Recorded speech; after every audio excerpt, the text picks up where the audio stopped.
¿Qué tal, amigos? ¿Cómo están? Nos da mucho gusto saludarlos aquí en Zona Abierta, en su programa Acercando el Derecho.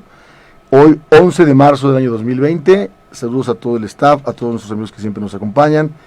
Y pues el día de hoy me da muchísimo gusto, pero muchísimo gusto tener a mi amiga, a la doctora Marisela Cifuentes, que no requiere mayor presentación, escritora, estudiosa del derecho, postulante, para que vean que nada más se escribe.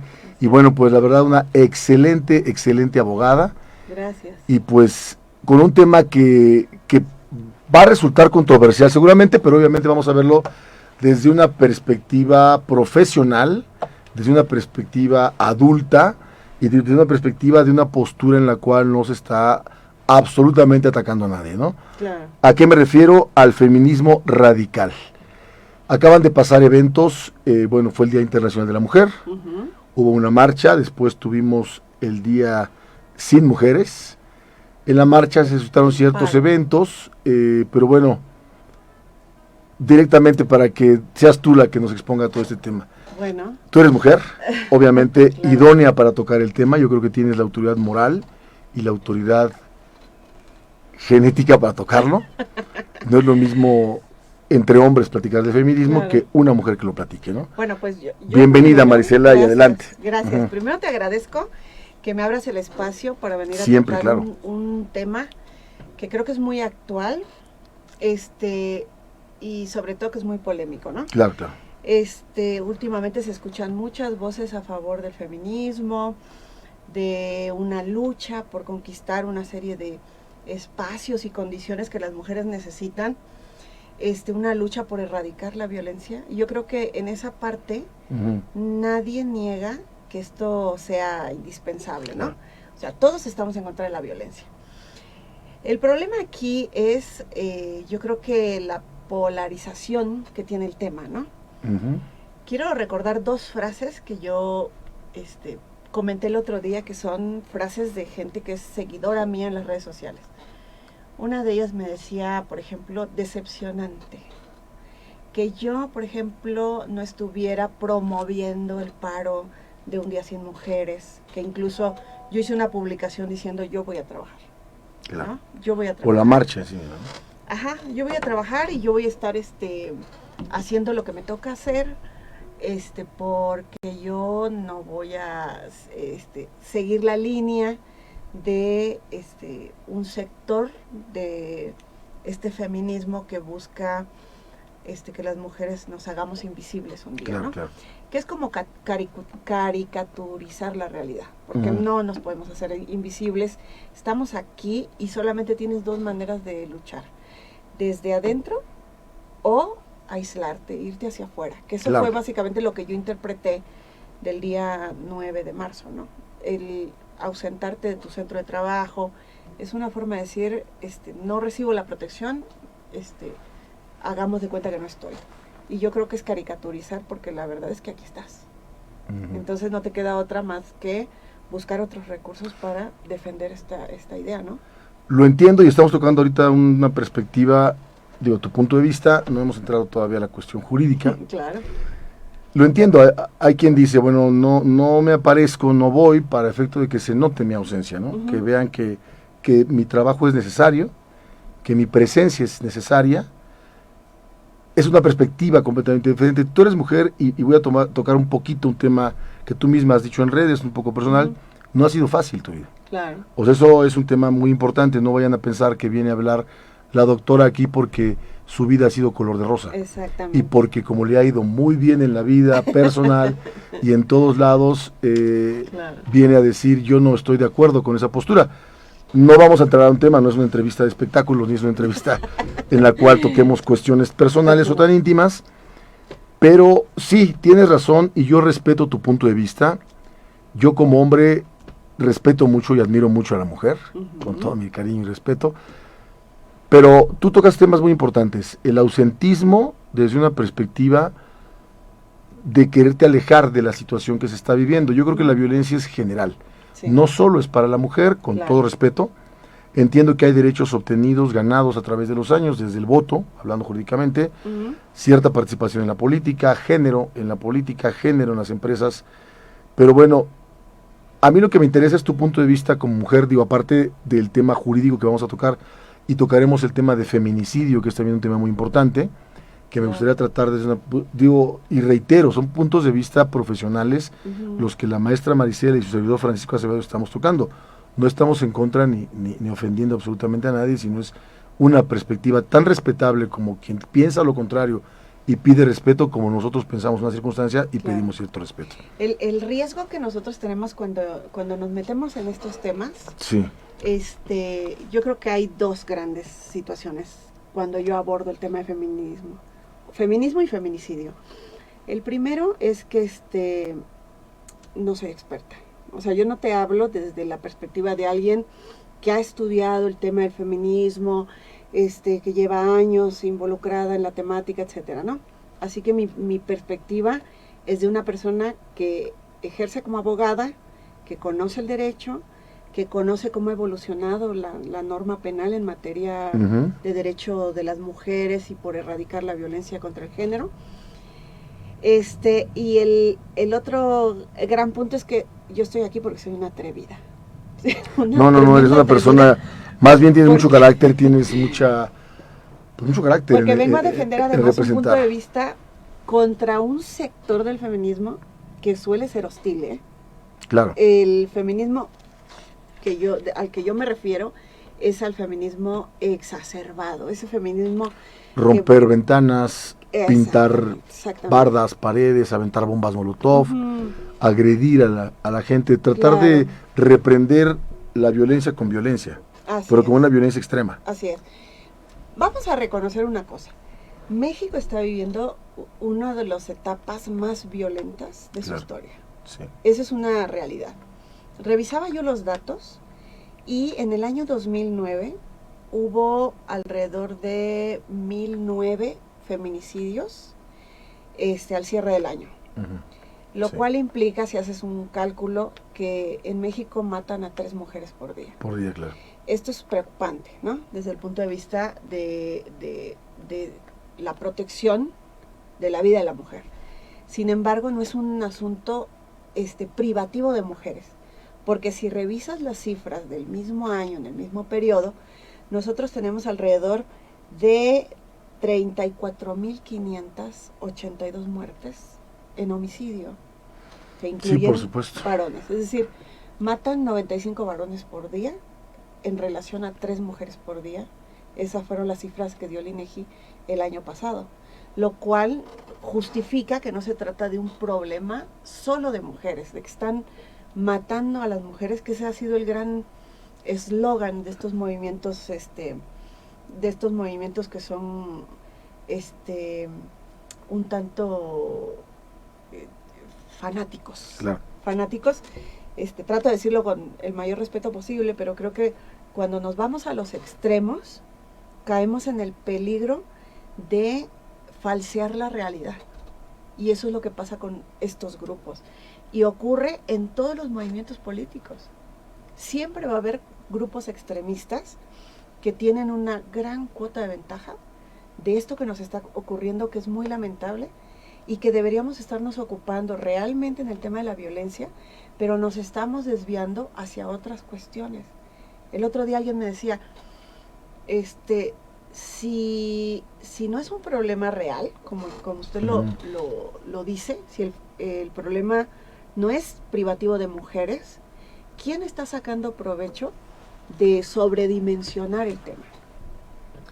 Sí, claro, porque se piensa que puede ser un tema que detrás del movimiento de algunas áreas esté un sesgo político, claro, con la finalidad de causar precisamente Mira, como en cualquier sector de la sociedad, yo pienso que hay grupos que sacan una ventaja social, política y económica de temas como este. O que se pueden sumar a un grupo real que tiene una intención real y llega alguien que se suma con otra doble intención o con una parásitos, capa de oveja, un lobo disfrazado de oveja, claro, para decir vamos a aprovechar el movimiento para meternos, como sucedió con estudiantes inclusive.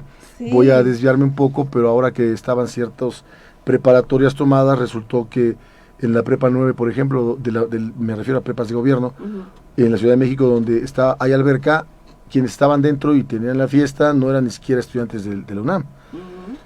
Llega a ocurrir, no lo dudo, y llega a ocurrir otro tema, ahorita que estamos hablando de violencia. La semana pasada creo que ocurrió que en el Politécnico entran jóvenes, destruyen y rompen en Zacatenco me parece, rompen la puerta, llega la policía, los detiene, los sueltan y a los policías los quieren investigar por abuso de autoridad. Qué doble moral, perdón lo que voy a decir, pero qué doble moral, se quejan de la impunidad y no sancionan. Yo entiendo la libertad de expresión, lo entiendo perfectamente bien.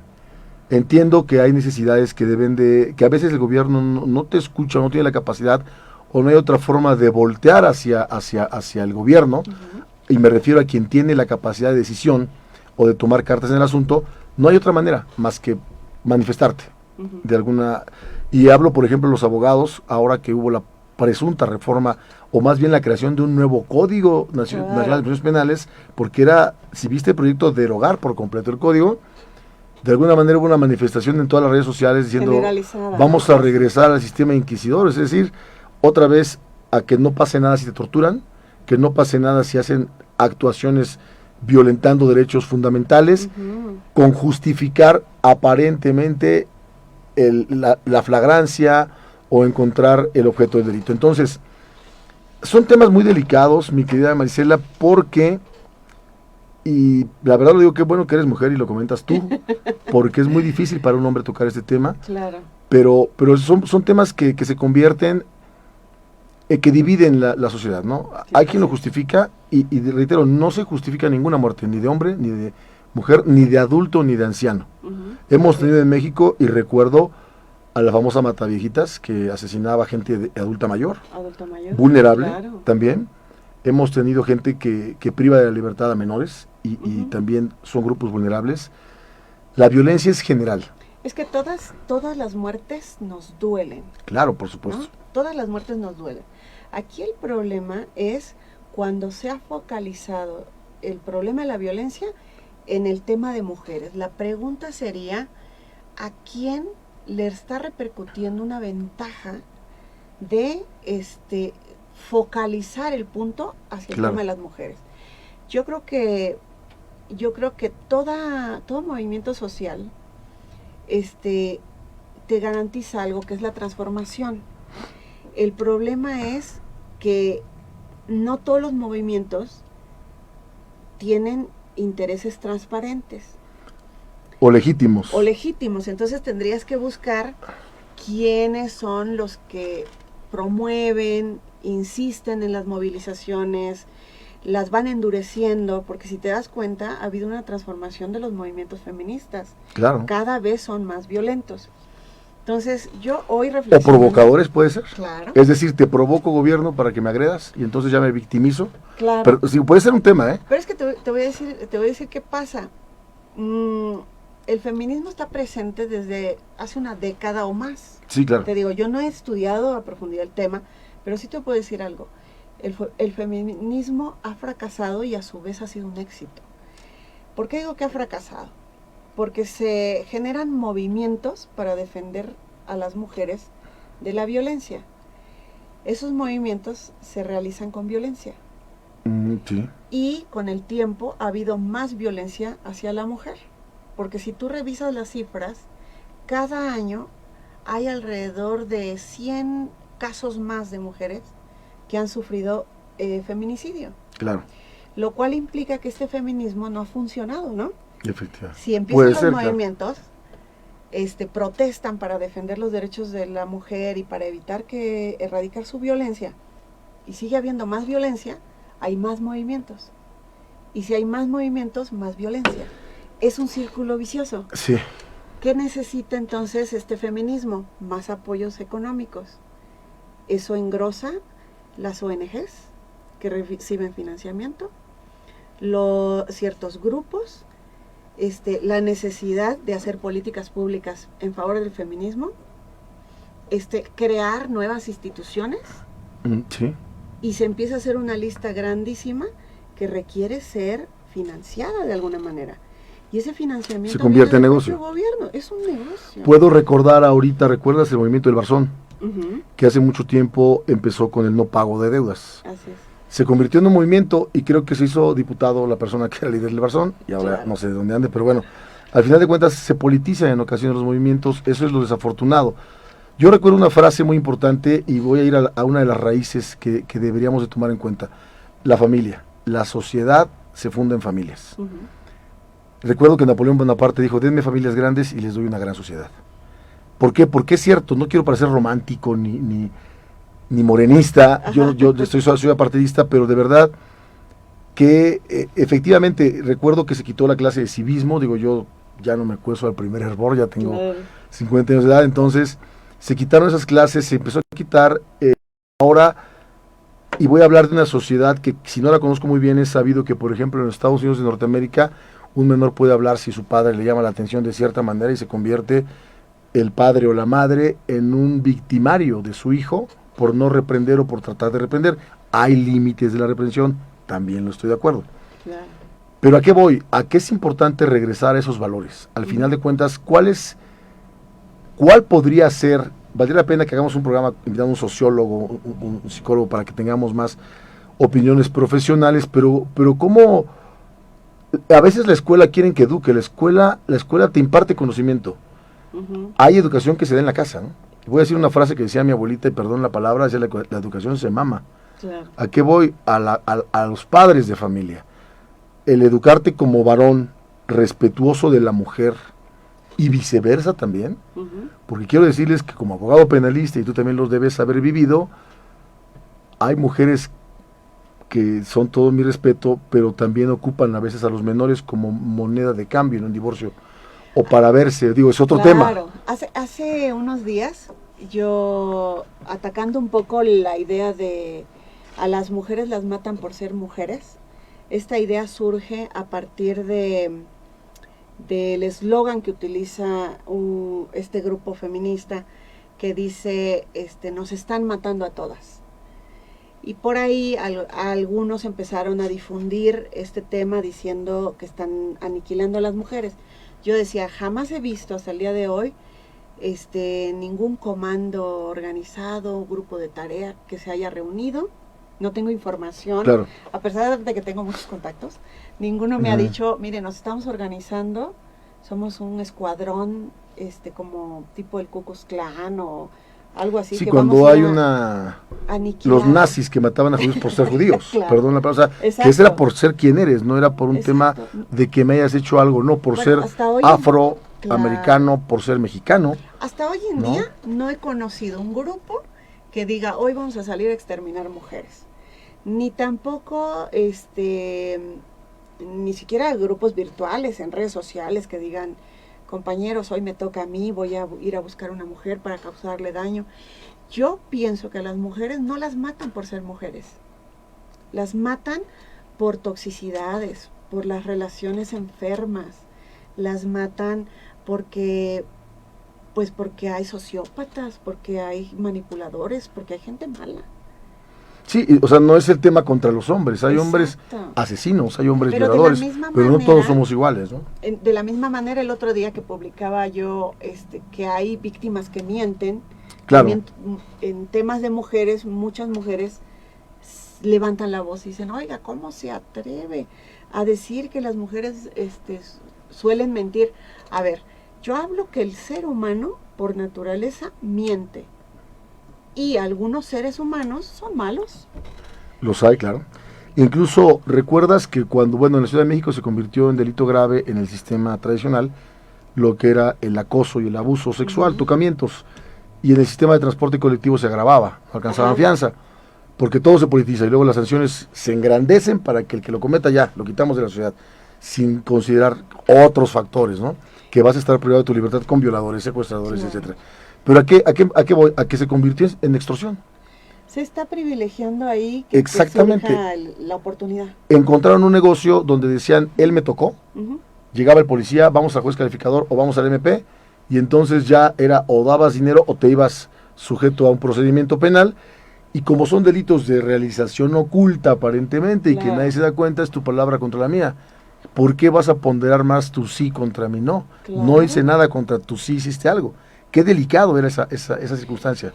El tema de que se hable de los hombres violentos que privan de la vida de las mujeres nos limita la visión de entender que también hay mujeres que son violentas con los hombres, Claro. que también privan de la vida de los hombres, pero también ejercen otros tipos de violencia, el negarles el acceso a los hijos cuando están en una separación, Acusarlos de delitos que no han cometido. acusarlo de delitos que no han cometido, Ujú. el condicionar el afecto del hijo, esta llamada Alienación parental. Ajá. parental, Como alienígena. exacto, Porque viene de ahí del extraño que llega y del influye en ti. extraño que influye. Ajá. Entonces, esas también son formas de violencia y nadie habla de esa parte. O sea, el Fíjate, hombre se tiene que callar o el hombre no se queja. ¿hay violencia para el hombre? Sí, claro que sí. Hay violencia física, moral. Hay varios factores que yo creo que los has vivido y los hemos vivido como abogados. Eso nos da una cierta ventaja en poderlo comentar con autoridad moral y de conocimiento porque lo hemos vivido. Ujú. Yo te puedo decir que ayer estuve en un ministerio público en el Estado de México y comparaba yo el Estado de México a la Ciudad de México, como va en las fiscalías. Y me decía la persona con la que platiqué del Estado de México, dice, aquí tenemos un teléfono rojo que sí contesta, no el fiscal general, pero tiene 30 abogados que contestan el teléfono y nos llaman como ministerios públicos y nos preguntan por qué no hemos atendido. Claro. Y luego nos vuelven a llamar a la 1 o 2 de la mañana en turno para ver si ya atendimos. Y si le decimos que sí, le vuelven a llamar a la persona. Están exprofeso para la atención al público. En la Ciudad de México una vez intentamos una llamada al famoso teléfono del fiscal. No nos contestó y cuando nos contestaron nos dijeron que le hiciéramos como quisiéramos, pero no iban a atender. Porque no eran horas. Yo creo que hemos hablado mucho de la inversión en la Procuración de Justicia, pero también hace falta esa parte de supervisión real, porque sí es cierto, yo no critico a los fiscales, la verdad es que no, tienen mucho trabajo, están saturados, a veces tienes que llegar y bueno, ni modo, hay 10 gentes antes que tú y tienes que esperarte. Puedes presentar denuncias por internet, en el Estado de México se puede, en el DF no he visto la aplicación de presentar denuncias por internet, en el Estado incluso la aplicación tiene cámara para que filmes un delito flagrante y se está transmitiendo a la Procuraduría, te mandan por correo electrónico una clave para que acudas a ratificar. Vamos, sí veo ventajas y desventajas que pudieran utilizarse, porque es cierto, México o la Ciudad de México se ha convertido en una ciudad violenta, eso es indudable, pero ¿por qué no ahora la autoridad toma ciertas iniciativas reales y eficaces? ¿Cuántas cámaras de C5 no funcionan? Claro. No dan seguimiento. Este tipo de conductas y de acciones que sí le son reprochables al Estado, que sí, en esa parte sí, más allá de una mala suerte o de un mal momento o que tengas la pésima fortuna de encontrarte con alguien que pueda cometer un hecho en contra de hombre, mujer, adolescente, niño, etcétera, Sí. pero esas conductas que el Estado también debe tomar, ¿no? Pero bueno, sí. Yo lo que te podría decir de esto último que comentas es que es cierto que hay mucho recurso que se debe de designar para el tema de Claro. Denuncia oportuna, investigación, sobre todo el tema de prevención, Ese es lo más educación. importante. Cuando empiezan a asignar recursos, por ejemplo, el gran éxito que ha tenido el feminismo en general ha sido que ha logrado implantarse en la conciencia colectiva. Entonces, ya lo tenemos como un tema de Estado, ¿no? La perspectiva de género, en la administración, en la procuración de justicia, en la educación.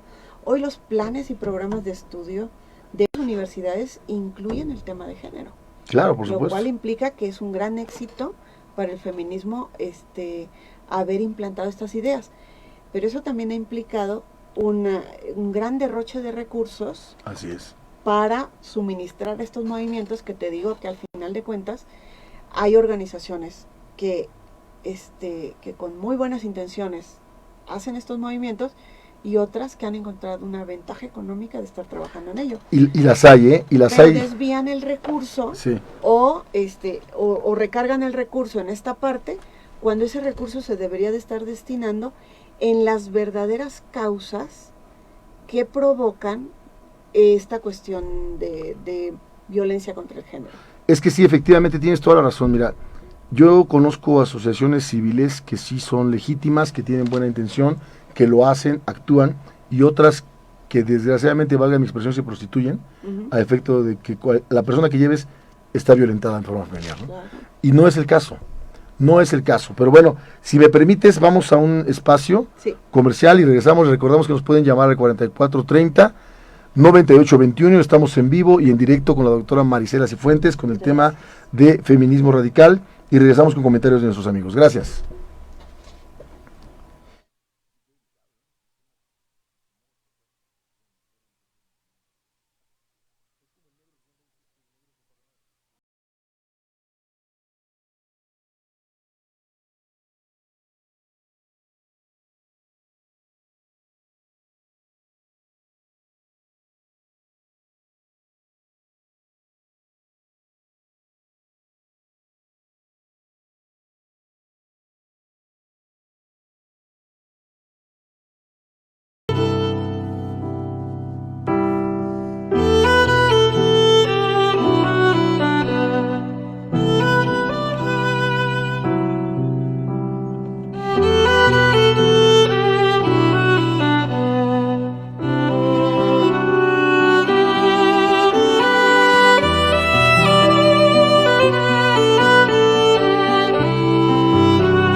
Regresamos, amigos, muchas gracias. Estamos con la doctora Marisela Cifuentes con una postura en contra del feminismo radical, aquí en su programa Acercando el Derecho, y recuerden que pueden comunicarse con nosotros al 4430-9821. Y bueno, hemos tenido algunas reacciones de nuestro público. Comentábamos, hace un momento les comenté que el Estado de México cuenta con un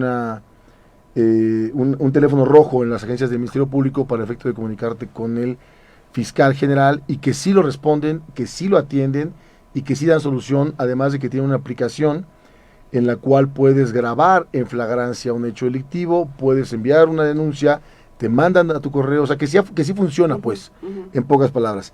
Nos comentaban que en Chiapas, una amiga, Clary, que no existe ese sistema de internet. Qué importante es hacerlo. ¿Por qué? Porque antes de que regresáramos comentábamos, mi querida amiga Marisela, del tema de la falta y carencia de sí el Estado de atención en ese tipo de delitos, ¿no? Sí, yo creo que sí, que como te decía hace rato, si el Estado, si se ha, este, si se ha establecido ya el Sí, es, ¿no? discurso de género, gracias. Si se ha establecido ya el discurso de género dentro de nuestro sistema, Sí, obviamente va a requerir un importante recurso público claro. para establecer políticas y acciones encaminadas al alcanzar pues todas las necesidades de las que se habla Claro. en esta idea de la lucha por la igualdad de género, etcétera. Yo estoy a favor de que la mujer obtenga los mejores espacios. Lo que sí no estoy a favor es de que victimicemos la noción o la idea de la mujer. Yo creo que la mujer es más fuerte que esa caricatura que este feminismo extremo intenta implantar. Muy fuertes, muy fuertes. Y voy a hablar de tu persona, lo digo, de veras, te conozco, tengo el gusto de conocerte, me has brindado tu amistad. Gracias. Y conozco poco de tu historia, trayectoria, pero son cosas fuertes. Yo creo que la mujer es más fuerte, incluso en temas personales de divorcios, separaciones, más allá de que haya quien se aproveche de circunstancias, en la crianza de los menores, ¿no? En la crianza, en trabajar para no dejar a los hijos. Claro. En esa parte, en aguantar muchas cosas, que al final de cuentas yo creo que también va destinado a que por qué aguantar, por qué no el trato igualitario. Claro. Pero tampoco debemos caer en el exceso o en el extremo de que ahora por ser hombres somos malos, ¿no? Porque Claro. tampoco es cierto. Mira, esa corriente feminista que hace una caricatura de la mujer, señalando que es una pobre víctima de las circunstancias, le echa toda la culpa al hombre, ¿no? Pierde de vista que quizás el tema de la educación es un tema de mujeres, Sí. en donde, no porque sea un tema de mujeres es exclusivo, privativo de mujeres, sino porque históricamente la mujer siempre hizo esa función. Así que si hablamos de hombres machistas en esta generación, es porque tiene mucho que ver con las mujeres de esta generación, porque son quienes los educaron, ¿no? Entonces, tampoco la mujer está exenta de responsabilidad. ¿Sí me explico? Si hoy en día hablamos de que hay un hombre abusivo, tendríamos que preguntarnos cuál ha sido el papel de la mujer en la educación de ese hombre cuando era chico. O del padre. O del padre, ¿no? O cuáles son los orígenes, así de dónde viene, cuál es su antecedente. Pero no es un tema de decir el hombre es malo porque es malo, sino que también estamos involucrados todos socialmente a entender qué fue lo que pasó con ese sujeto o esa persona que hoy en día se transforma en un manipulador, en un violento, etcétera, ¿no? Digamos que somos responsables todos de lo que nos está pasando en el tema de violencia. Si la mujer, pareciera que para esta corriente todo es culpa del hombre. Entonces, cuando empiezan a surgir los casos donde están involucradas las mujeres como victimarias, sigue siendo culpa del hombre. Lo que desafortunadamente acaba de ocurrir con la menor. El caso Fátima. Que desgraciadamente la persona aparentemente que vende papitas afuera se la llevó o coparticipó pues con el hecho. En un primer momento, delicado, cuando no se sabía nada y desapareció la niña, todo el mundo estaba contra el maldito que se la había llevado y que le habían hecho algo. Pero hablaban de el maldito que se la llevó. Una vez que identifican en cámaras que hay una mujer involucrada, dijeron, sí, pero detrás de esa mujer hay un hombre que la violentó y ella es una pobre víctima de ese hombre. Al final de cuentas, todo recae en la culpa del hombre. Hay mujeres que privan de la vida a sus hijos, a sus parejas. Han habido casos, claro. Y cuando analizas a través de ciertos portavoces de este feminismo, te dicen, pero es que ellas han sufrido violencia y tuvieron que hacerlo y no les quedó más remedio y son víctimas. Yo creo que no, que la mujer también se tiene que hacer cargo. Asumir su responsabilidad. Claro, ese es el punto, ¿no? Es delicado lo que comentas porque tengo amigos y amigas que están en el tema de lo que es la psicología y hablan de que hablar de una víctima propiciatoria es delicado, ¿no? Como se dice, en pocas palabras, quien se pone de apechito. Pero, ¿qué podemos decir? ¿Puedes detectar un novio violento? puedes detectar, y hablo desde el noviazgo, desde muy atrás, no hablo del marido violento. Claro. Puedes detectar una relación de noviazgo con una persona que resulte o pueda ser violentador, que pueda ser agresivo, que pueda ser celotípico, que sea susceptible de causar un daño en tu familia, en tu gente, porque a veces somos adultos, tenemos ya hijos, somos divorciados, y entonces tenemos otra relación y no sabemos a quién vamos a meter a la casa. Claro. Con toda honestidad. Va a llegar un tercero que puede cometer cierto abuso, puede pasarse de listo, de lista. Entonces es delicado también. El tema principal que si te entiendo bien, te he captado, es la prevención. Vamos a prevenir. ¿Cómo? ¿De qué manera prevenir que esto pueda ocurrir? Puede haber yo puedo salir en carretera y tener la mala fortuna de encontrarme personajes delincuentes y pueden privarme de la vida. Y eso no tiene nada que ver con otra circunstancia más que desgraciadamente estuve en el momento equivocado, o salvo que ya venga algo diferente. Pero bueno, en un tema de vivir en una ciudad como esta, como en la que vivimos, y alrededores, la prevención es sumamente importante.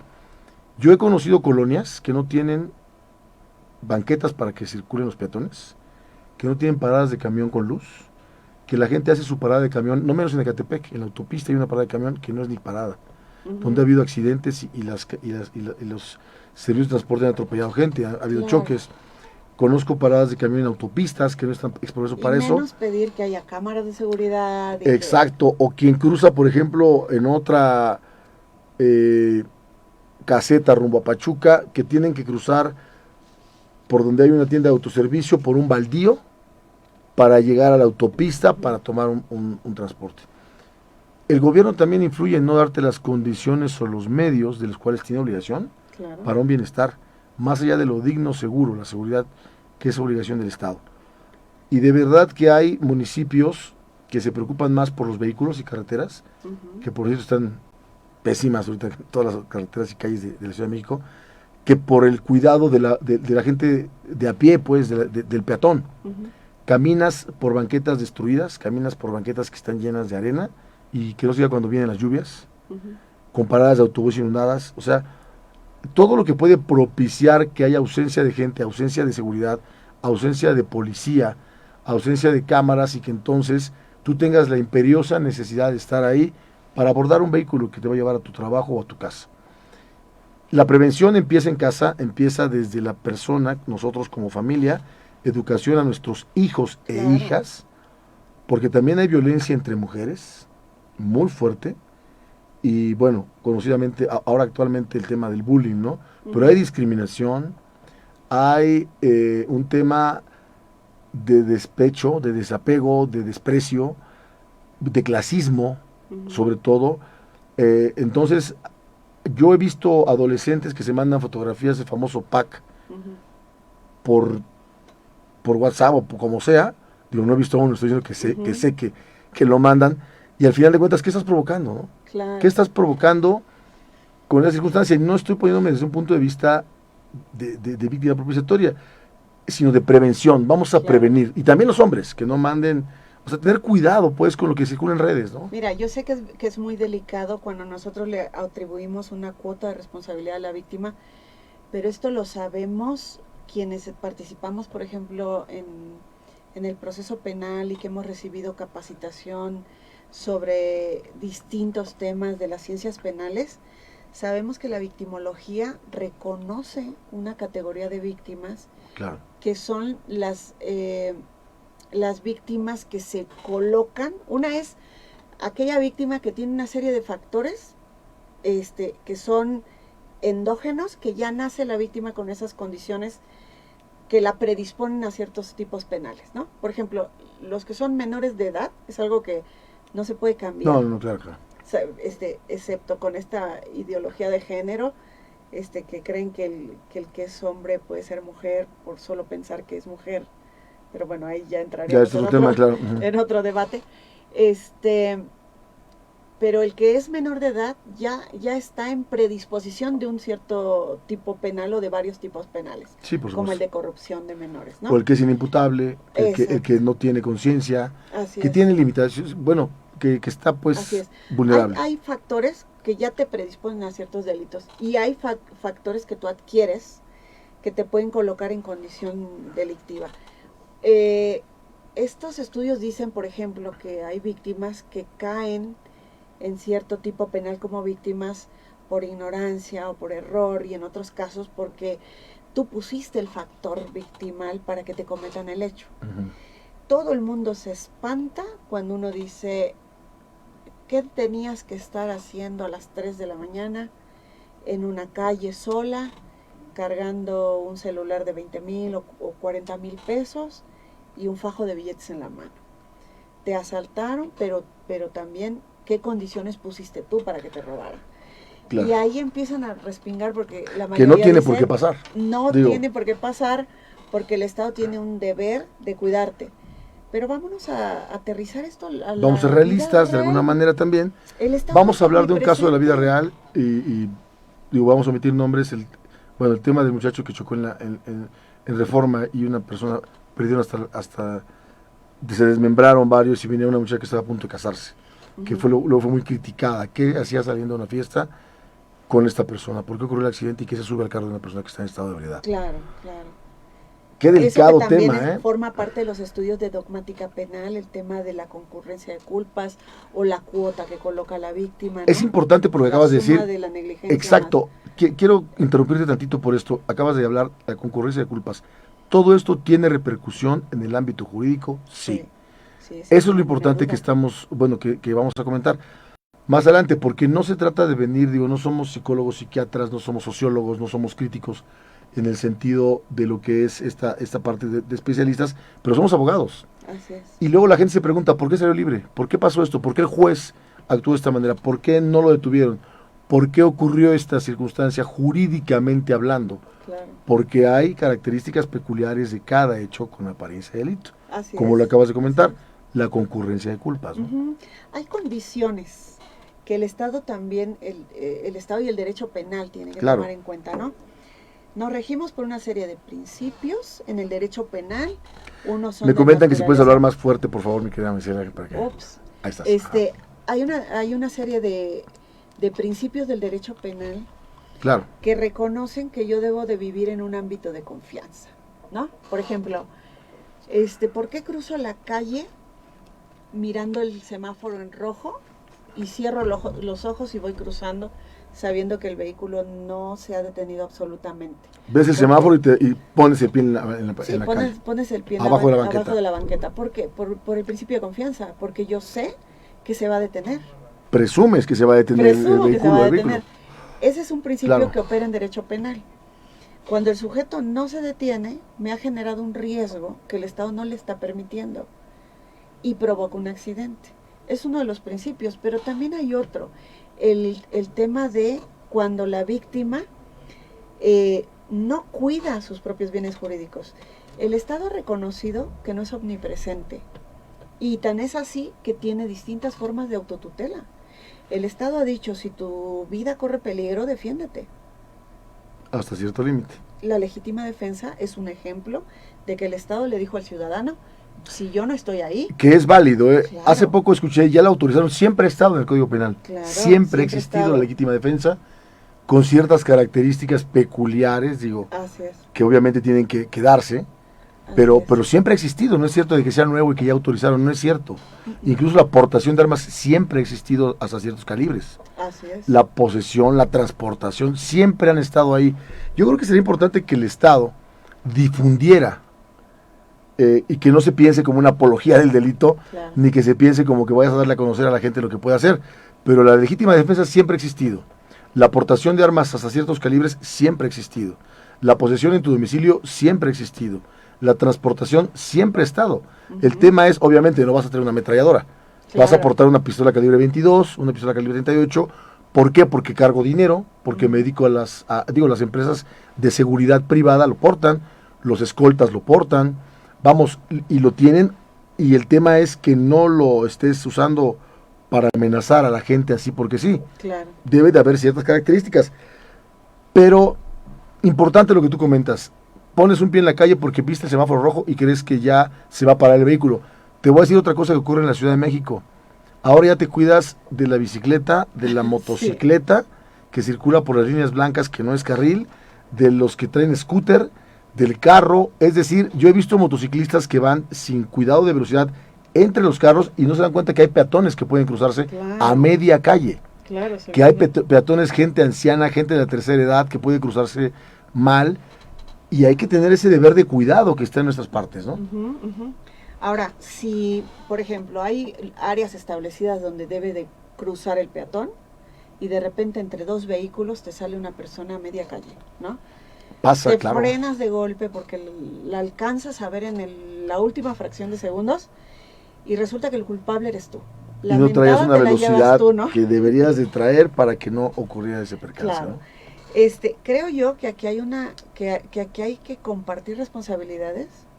Es el tema de hacerse cargo, del que yo hablaba hace unos días. Hay que hacerse cargo. Si yo crucé en el área indebida y de repente sale un carro que por poco me atropella, en una de esas puedo ser yo el responsable del percance. Como ¿no? ocurre en otros países. Si la persona va en la velocidad permitida, circulando en la vía permitida y de repente yo me atravieso donde no debía de atravesarme, claro. Entonces un problema hay conmigo. Pero nadie quiere ver a la víctima o nadie se anima a revictimizar a la víctima. Ese ha sido el problema con este tema de feminismo o de feminicidio, ¿no? Nadie se atreve a hablar de estos temas de prevención porque todo el mundo dice que ahora resulta que la mujer no puede andar en la calle de noche con minifalda o desnuda y que nadie la digo, la verdad es que, vamos, al final de cuentas hay límites, ¿no? En todo hay límites, no podemos estar en un lugar donde hagamos cada quien lo que queramos. Hay límites lógicos, naturales, claro. Límites jurídicos. Yo manejar en estado de ebriedad estoy poniendo en riesgo a terceros. Claro. Si yo me subo a un vehículo en estado de ebriedad, lo conduzco y quien se suba conmigo está asumiendo un riesgo. Entonces, debemos tener cuidado con nuestras decisiones, ¿no? Así es. El tema por la forma de vestir de la mujer, creo que estoy en contra. Digo, la mujer se puede vestir como quiera. Claro. Obviamente, no es lo mismo estar en la playa que estar en la ciudad. Digo, son cosas normales y lógicas. Pero al final del camino, el tema de respeto a la mujer es innegable, al hombre también, al menor, al anciano. Pero si lo ves desde una perspectiva de prevención, si el sentido común te dice que esta ciudad es violenta, yo creo que claro. Cualquier acción que tú emprendes todos los días, la tienes que hacer ubicándote en el contexto en donde vives. Efectivamente. Es decir, yo podría salir sin ningún reparo a las 3 de la mañana de un lugar, o salir a caminar a la calle porque estoy estresada a las 3 de la mañana o andar en bicicleta, a lo mejor en ciertos lugares de la República Mexicana. Claro. No sé si me animaría tanto en uno de los barrios más violentos de la Ciudad de México, si me animaría a salir a caminar a esa hora. Creo que tiene bajo que ver tu propio riesgo. Claro, ¿no? Tiene que ver con tu sentido común. O como, sí, claro, hay quien dice... Hay una cosa muy sabia en el organismo. Y eso yo no soy psicóloga ni mucho menos. Pero nada más de pensarlo, el cuerpo reacciona. Y a ti se te eriza Hay quien lo dice de otra manera, pero sí, tienes toda la razón. Claro. Y efectivamente, la verdad es que sí. A ver, voy a salir, son las 3 de la mañana y empiezo a darle vuelta a la chapa de la puerta y a mí me empieza a dar escalofríos. Sí, hay que, digo, cuando sales por necesidades médicas y es urgente y tienes que ir a una farmacia, pero debemos de saber a dónde ir, a dónde no ir, a qué hora salirnos de ese lugar, a qué hora nos vamos, con quién vamos, en qué nos vamos. Debemos de aprender a vivir en esta ciudad, y lo decimos con naturalidad moral porque somos mexicanos, vivimos en la Ciudad de México y alrededores. Debemos de aprender a vivir aquí, ¿no? Yo recuerdo cuando el sistema acusatorio estaba en el tema de la capacitación, estaba a todo lo que da. Yo viajaba de una ciudad a otra en mi vehículo porque luego no conectaba los vuelos. Venía manejando en la madrugada porque a las 8 de la mañana yo ya tenía un curso que tenía que empezar aquí en Ciudad de México. A veces llegaba a mi casa alrededor de las 2, 3 de la mañana y me paraba frente a mi portón que es eléctrico y la verdad es que volteaba a ver para todos lados y decía, si yo veo a alguien mejor me echo otra vuelta. A eso me refiero, es cierto, ¿no? Mira, cuando vas en transporte... No estoy diciendo nada. Cuando vas en transporte te das cuenta que a veces la gente se va viendo con miedo, ¿no? Se van viendo unos a otros. Claro. Y se crean estereotipos. Trae gorra este cuate, trae lentes oscuros, está tatuado. Claro. Entonces se van creando estereotipos y a veces no todo lo, o sea, el león no es como lo pintan, ¿no? Así es. Pero desgraciadamente todo lo que ha ocurrido, todo lo que pasa, y es cierto, nos lleva a crear esos estereotipos y esas autodefensas, en el buen sentido, naturales, de decir, me doy una vuelta, no me acerco, no voy al Oxxo en la madrugada, Claro. digo, aunque quiera fumar mucho, aunque quiera, se me antojó un gansito, lo que haya sido, pues, en la madrugada, hay que tener cuidado, ¿no? Porque esos métodos que utiliza el gobierno a veces, de no permitir que se abra una tienda Oxxo o una tienda 7-Eleven o esas tiendas pues de consumo de 24 horas y que no vendan alcohol en las noches, pareciera un método que salva, pero no, porque todos sabemos en qué tienda y dónde de la colonia puede haber la posibilidad de que puedas conseguir algo. Entonces, claro, ese no es el método, como tú bien dices, es un tema de educación, principalmente es eso. Yo creo que hay dos niveles, un trabajo que tenemos que hacer en los núcleos primarios, que son la familia, y yo creo que ahí los que somos padres sabemos el rol que desempeñamos. Yo ahora últimamente me ha dado por andar dando consejos. El primer consejo que yo les daría es que traten a sus hijos por igual. Yo tengo un varón, un hijo hombre y una mujer. Sí.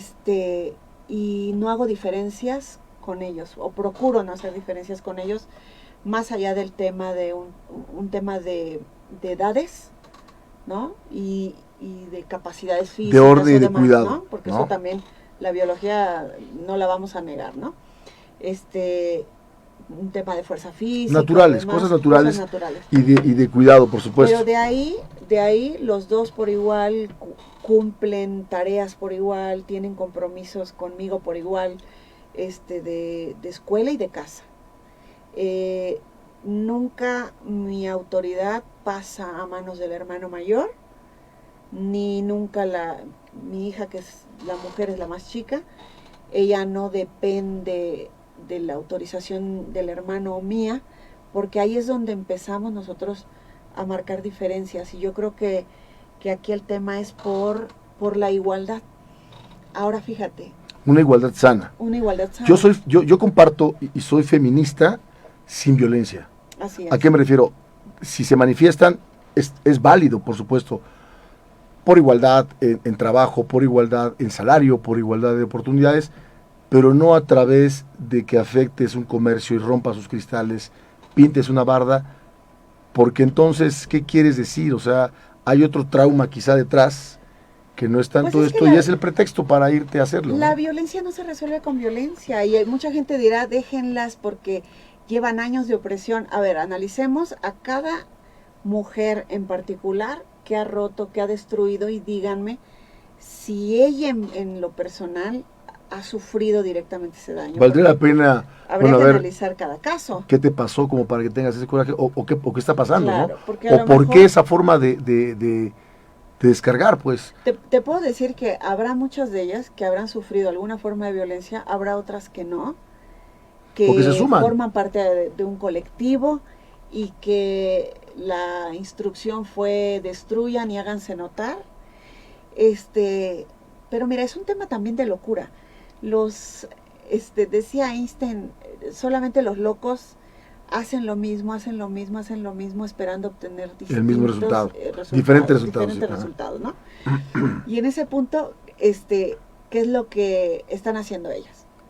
Todo el tiempo protestando, rompiendo, pintando, mostrando los senos. Y yo hoy en día preguntaría, después de todo eso, ¿qué has conseguido? ¿Qué se ha logrado? ¿Qué has conseguido? Porque lo que yo he advertido, y con lo que empezamos la charla hoy, es que la violencia contra la mujer se ha incrementado. De ahí me surgen a mí dos hipótesis. Ese feminismo ha fracasado porque no ha podido resolver la ola de violencia contra la mujer, en razón de que a más movimientos, más violencia, y hoy en día, en el 2020, vamos a cerrar con más de 1,100 mínimo feminicidios. Y qué desgracia, la verdad es que no es algo que nos tenga que dar ningún orgullo como país, ni mucho menos. Es una desfortuna que esto ocurra, y digo, la verdad, que ojalá se redujera para hombres y mujeres la violencia en nuestro país, un país que pues la verdad pues es hermoso nuestro fíjate, país, ¿no? Entonces, si este feminismo fracasó. Te comento rápido unos comentarios, te digo rápido unos comentarios, Gracias. perdón el pleonasmo, de Clary Montaño. Dice, muy cierto, no podemos libremente criticar las causas porque se cometió ese delito a sabiendas de que estamos en una descomposición social, porque quienes criticamos con una sana lógica no crucifica, y la mayoría en nuestro grupo femenino estoy de acuerdo con su opinión. Te mandan saludos. Gracias. También. Nos preguntan en Los Ángeles, Gloria, Olivia, por qué feminicidio? Bueno, está en Estados Unidos, por eso pregunta, ¿por qué se le llama feminicidio y no genocidio? Y no, está en Estados Unidos, no digo, para nosotros Claro. es muy lógico diferenciarlo, pero ¿por qué feminicidio, no? Hay una paradoja con el concepto de feminicidio. Sí. Porque si atendemos estrictamente a la parte conceptual, sería la muerte de una mujer, ¿no? O por ser mujer. Por ser mujer. El Estado mexicano no puede reconocer que tiene un tipo penal donde la pena se incrementa por el hecho de ser mujer. Así que el Estado mexicano ha dicho, no estamos sancionando el delito de homicidio de una mujer por el hecho de ser mujer, sino porque detrás de ese homicidio hay una razón de género. Un odio por ser mujer. Un odio hacia el género. Al matar a una mujer están mostrando la hazaña, el rencor, el resentimiento contra un colectivo. Pero lo comparaste muy bien hace rato con la desfortuna de la Segunda Guerra Mundial, cuando los nazis mataban a los judíos por ser judíos. No importaba que fueras malo, bueno, rico, pobre, anciano, ser judío era igual a muerte. Ku Klux Klan contra los afroamericanos. Grupos que están en la frontera matando mexicanos por ser mexicanos. Así es. El racismo incrementado en los Estados Unidos a raíz de las políticas del actual presidente, en el cual por ser mexicanos se ha incrementado. Entonces, esos son unos tipos en específico, siendo abogados. Claro. Aquí el tema, no es como se pareciera ser, claro, jurídicamente hablando. Mira, jurídicamente si hablando, tuviéramos un delito en donde se sancione al victimario por el hecho de ser mujer, entonces estamos en una desigualdad constitucional. ¿Por qué? Porque la Constitución nos dice los hombres y mujeres somos iguales ante la ley. Entonces, ¿por qué una diferencia de 20 años de prisión, que es más o menos la diferencia que hay entre el homicidio y el feminicidio? ¿Por qué una diferencia de 20 años de prisión cuando estamos hablando de feminicidio si teóricamente es la muerte de una mujer? Entonces, cuando muere un hombre, ¿vale 20 años menos su vida? Esa sería la pregunta, ¿cuánto vale la vida del hombre, no? Y el Estado mexicano ha justificado este tipo penal diciendo, bueno, es que no se le mata por ser mujer, se le mata por ser un sector que se adscribe a un género que ha sido despreciado por el otro género, ¿no? Una de las características que tiene este tipo penal es que tienes que identificar un elemento normativo, jurídico, es decir, el sujeto activo puede ser cualquiera, el pasivo tiene que ser mujer, la acción es privar de la vida. Cuando haces el estudio del elemento normativo razón de género, te tienes que ir a la descripción que te da el tipo penal. ¿Qué es una razón de género para que esta privación de la vida se convierta en feminicidio? Y lo cierto es que la mayoría de los estados ha establecido alrededor de 8, 6, 7 fracciones donde nos da una razón de género. Desafortunadamente, cuando entras al estudio de ellas, muchas de ellas, si no es que la gran mayoría, no son verdaderas razones de género. Te cito algunos ejemplos que, que siempre traigo a colación. Algunos me gustan más, otros me gustan menos y otros definitivamente los quitaría. Por ejemplo, que la víctima,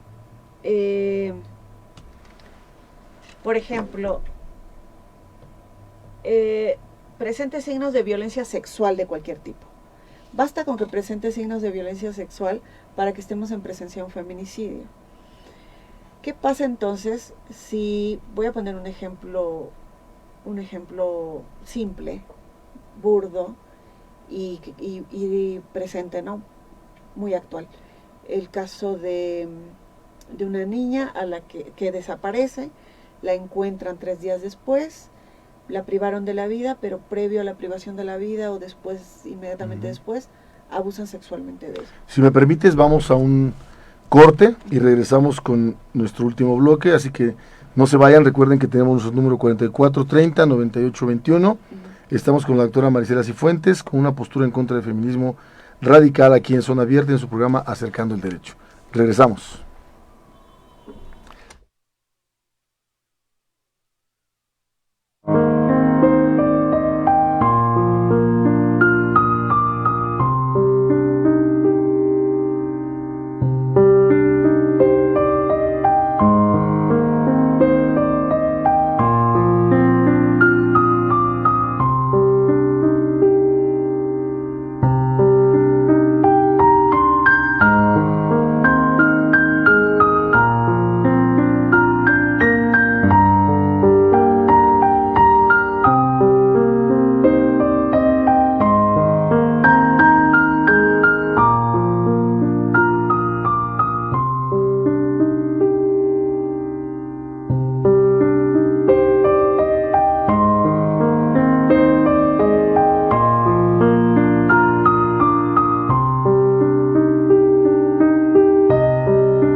Regresamos, estamos aquí en Zona Abierta, en su programa Acercando el Derecho.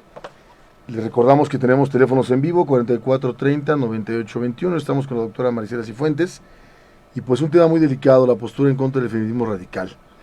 Nos quedamos con un tema, un caso, pues, un asunto que ibas a comentar, sí, en particular. Bueno,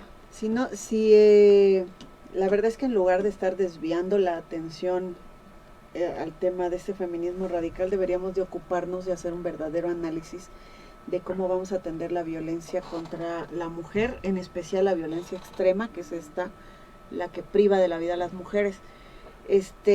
Digo porque nos estamos ocupando más de pintarrajear monumentos, dañar edificios, descubrir el cuerpo, cuando en realidad deberíamos estar sentados en mesas analizando las causas de razones de género que nos dan los códigos.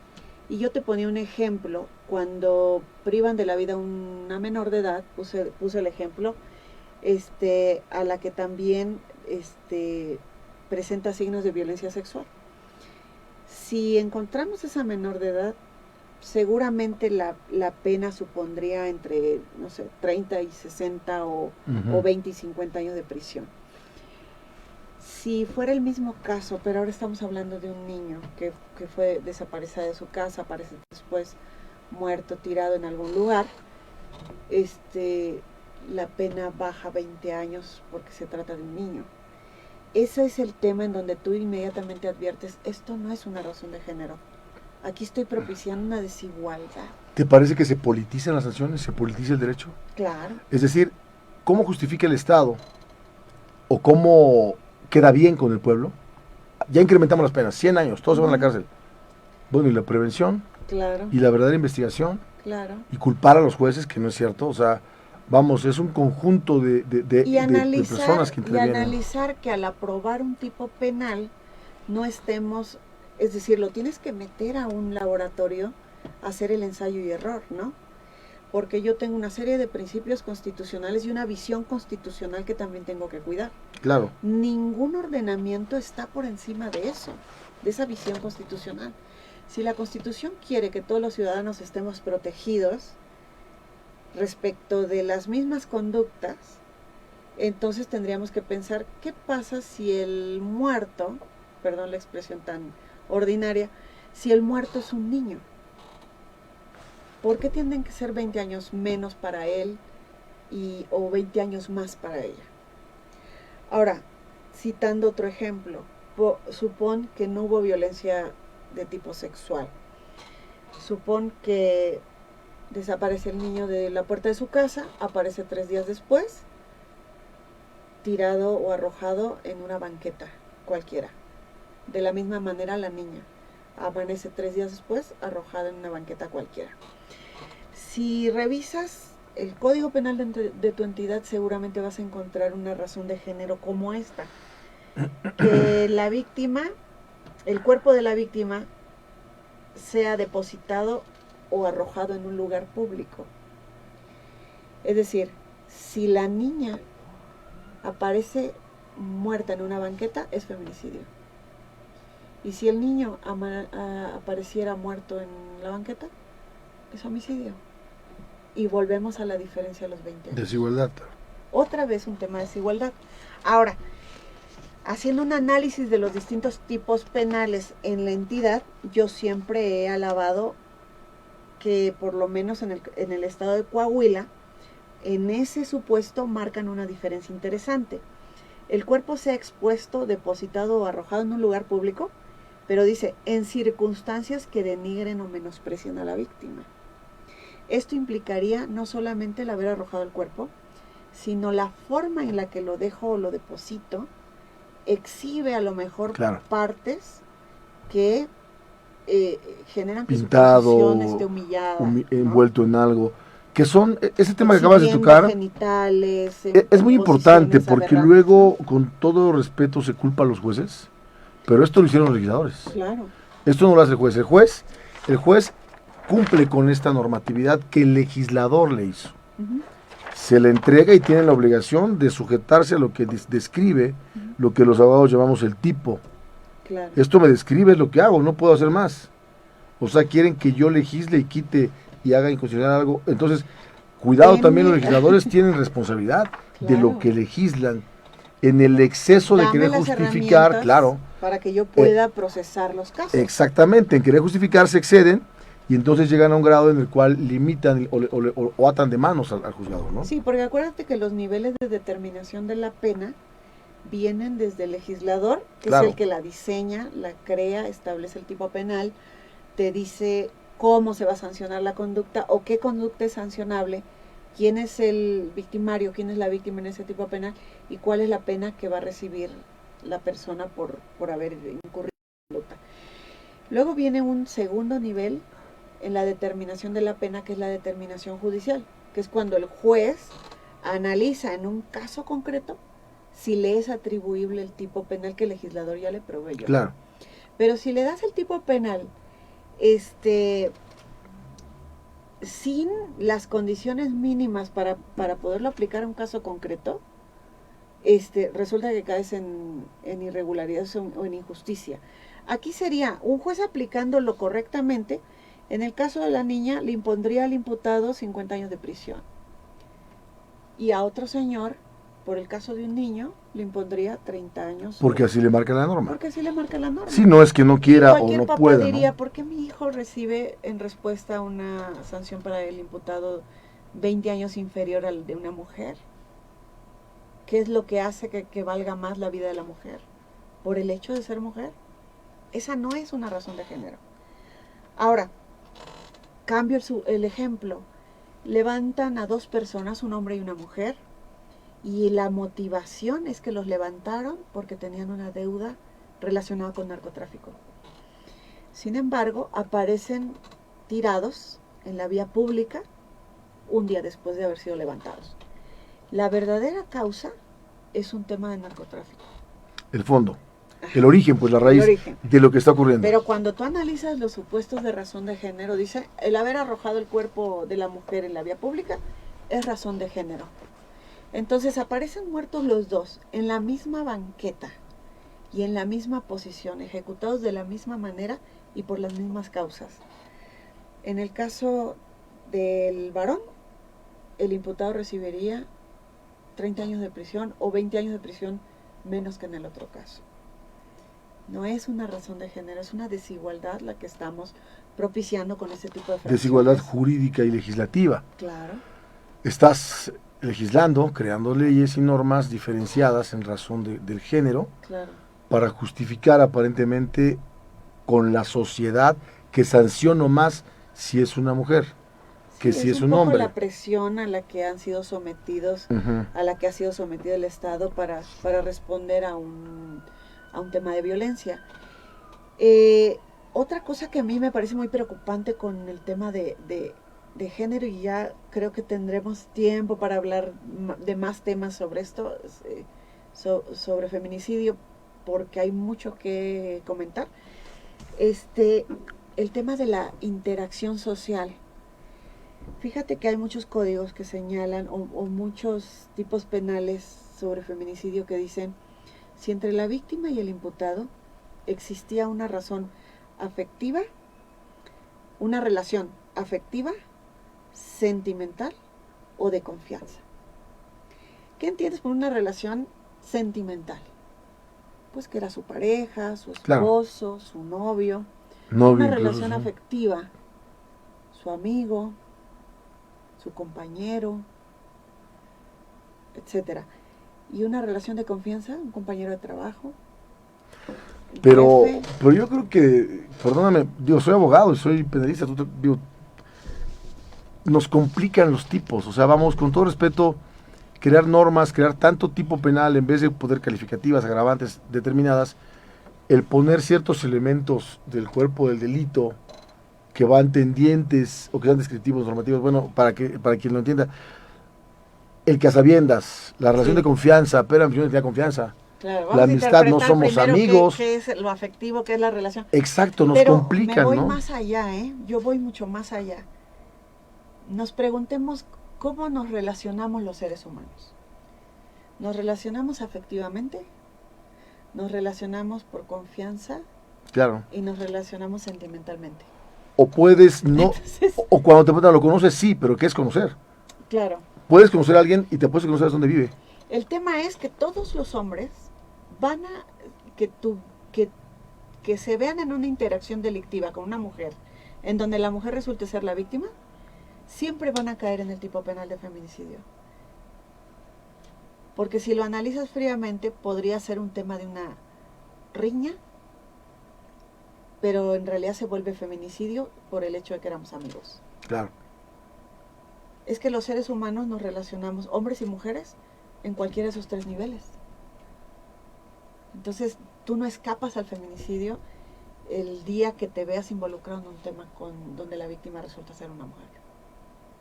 Sí, no, indudablemente.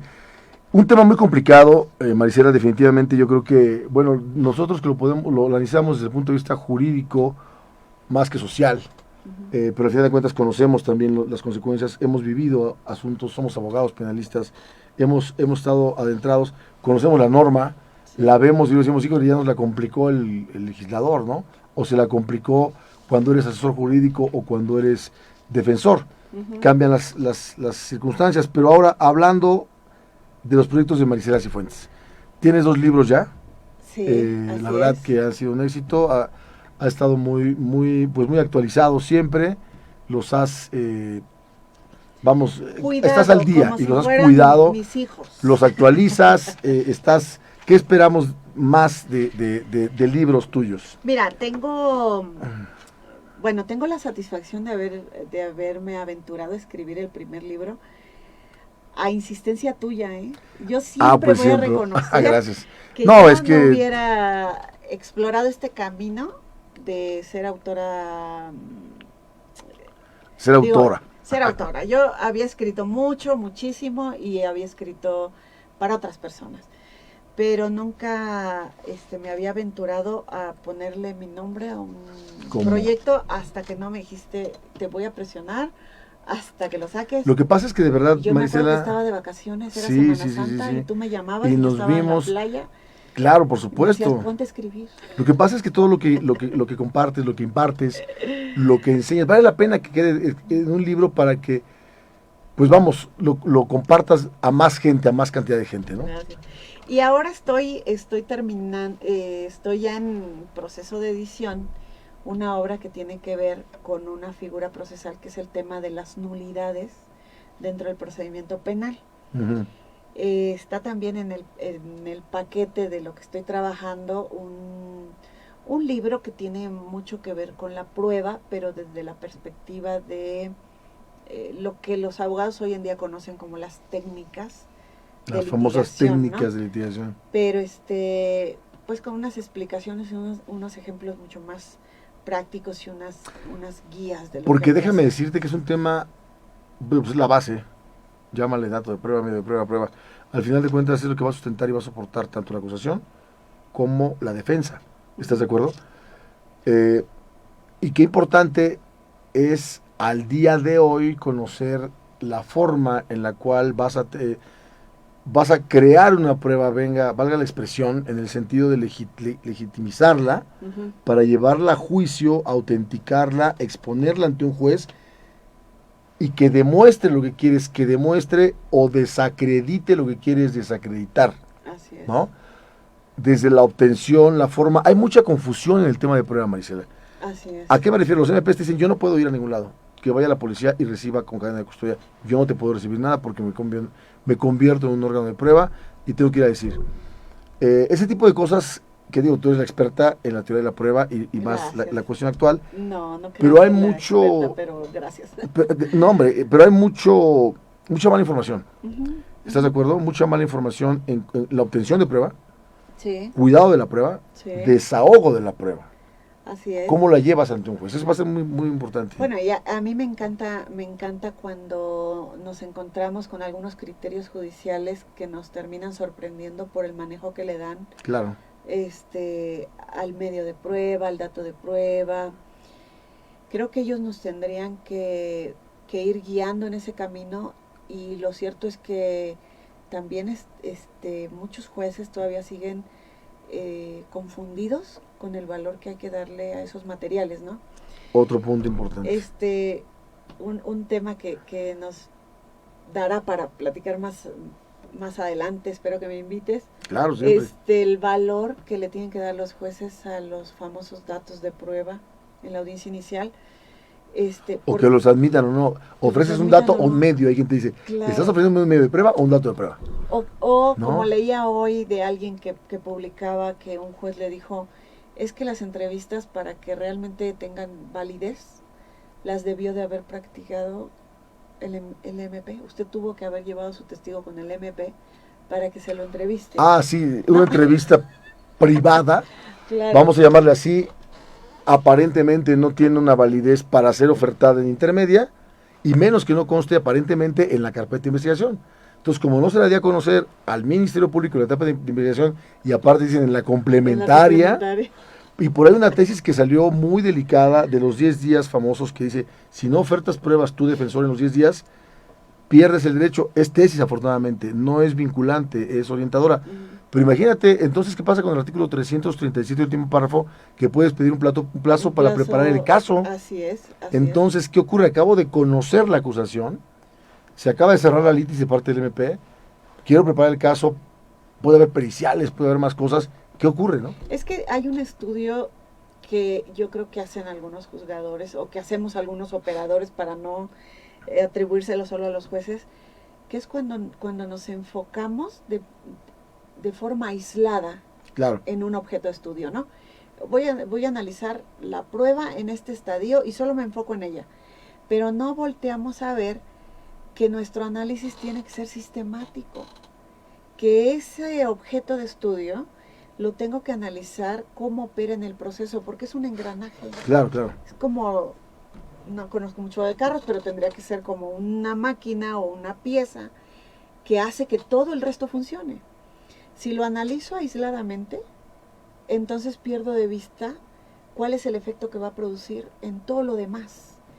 Los jueces, cuando en la vinculación te dicen, yo nada más voy a revisar el dato de prueba que usted me está dando, porque estoy valorando el dato, no estoy valorando el acto que se ejecutó, están completamente perdidos.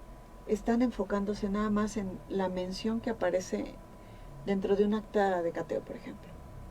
Y creen que están valorando el dato. Ellos están valorando el acto de cateo. Y creen que el cateo se ejecutó como dice el acta.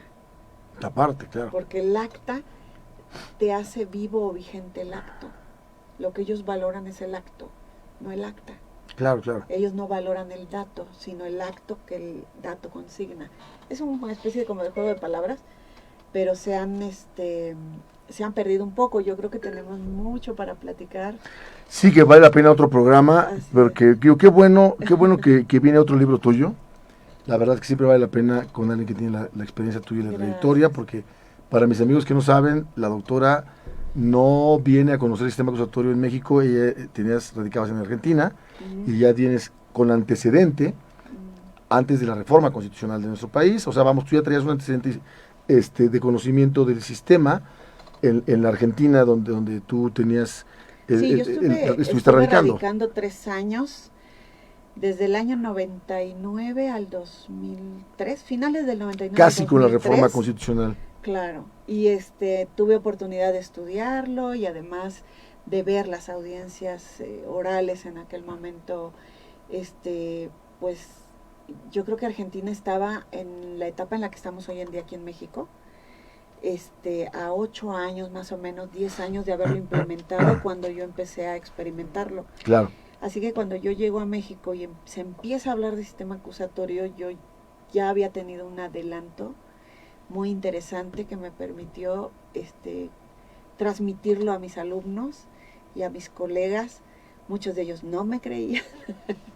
Sigo luchando tratando de defender mi posición sobre cómo debe ser el sistema acusatorio, y espero que algún día pues alguien diga, la maestra lo dijo, alguna vez ya lo dijo. Y sí es cierto, comparto contigo, porque hay vicios aún para muchos juzgadores y ministerios públicos y defensores y asesores jurídicos del sistema tradicional, inquisitorio, como quieran decirle, en valoración de prueba.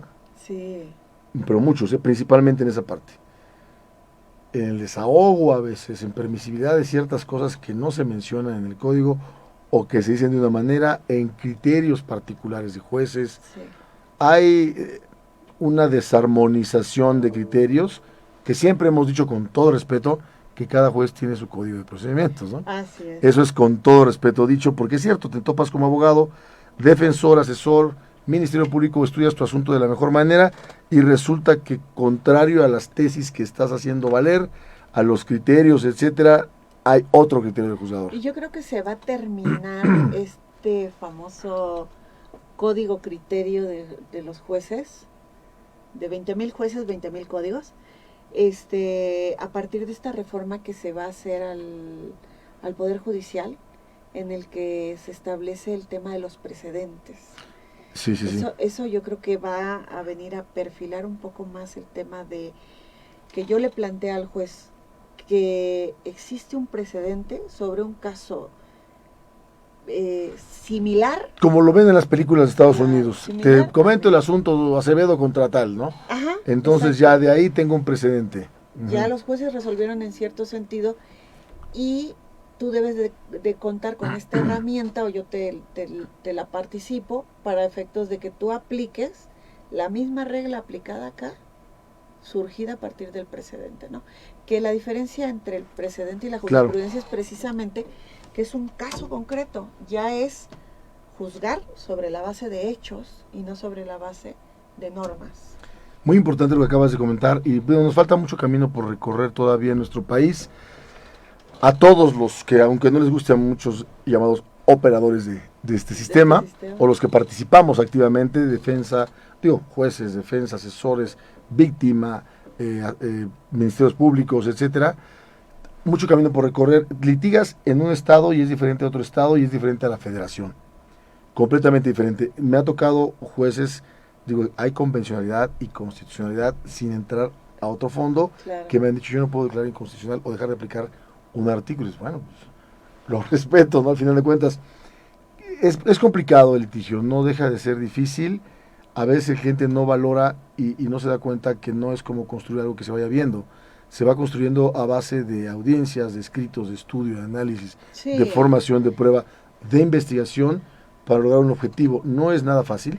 No es fácil y además no hay que tenerle miedo, ¿eh? No, ni al error ni al regaño. Algo que le digo yo a muchos que me preguntan, les digo, no se les va a caer el mundo ante no pasa nada, una situación que una llamada suena, de atención. Claro, que les suena irreal o que no saben cómo enfrentarla, pidiendo precisiones y aclaraciones. No, hombre. Señoría, no sé a qué se refiere.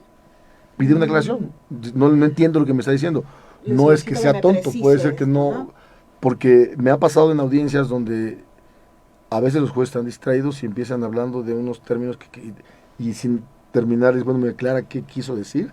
O sea, no pasa nada, ¿sí me explicó? Claro. Al final de cuentas, la oralidad es como el programa en vivo, podemos cometer errores y no es pregrabado. Mira, hasta los que nos preciamos de tener experiencia o que alguna vez vimos el sistema en otro país o que ya tenemos años en este medio, hasta nosotros hemos estado en escenarios de oralidad en donde sientes que estás fuera de lugar. Sí, claro. Porque están pasando cosas que ningún libro te lo platicó. Indudablemente, la verdad es que luego lo básico. Así que sin miedo. Y lo más importante, prepararnos y seguirnos preparando. Así es. No sabemos todo, ahora yo he comentado, hay muchas normatividades en nuestro país, hablo de la Ley General de Víctimas, Código Nacional de Procesos Penales, por supuesto, Ley Nacional de Mecanismos Alternos de Resolución de Conflictos en Materia Penal, también, que pareciera que no están armonizadas, ¿estás de acuerdo? Uh-huh. Porque pareciera que la Ley General de Víctimas es un complemento del Código Nacional en ciertas partes, muy delicado. Y yo lo he comentado, hay artículos que la Ley General de Víctimas que te permiten, por ejemplo, dicen suplir la deficiencia del Ministerio Público. Y el segundo transitorio abroga todo lo que se oponga. Vamos, claro, hay ciertos temas ahí un poquito complicados de entender, pero bueno, no hay más que seguirnos preparando. Marisela, agradecemos mucho tu presencia, ojalá lo más pronto posible regreses. Amigos, les quiero comentar y aprovecho, ahorita estamos transmitiendo solo los miércoles, pero la idea es tener programas especiales también los demás días que nos permita, primeramente Dios, poder transmitir, poder estar con la gente que nos apoye para venir. Les reitero, y estoy platicando con mis compañeros de la barra de las Américas para el efecto de que podamos tener un programa o 15 minutos de la barra y puedan venir a transmitir los conocimientos y se puedan sumar. Ya les haremos saber en breve los requisitos.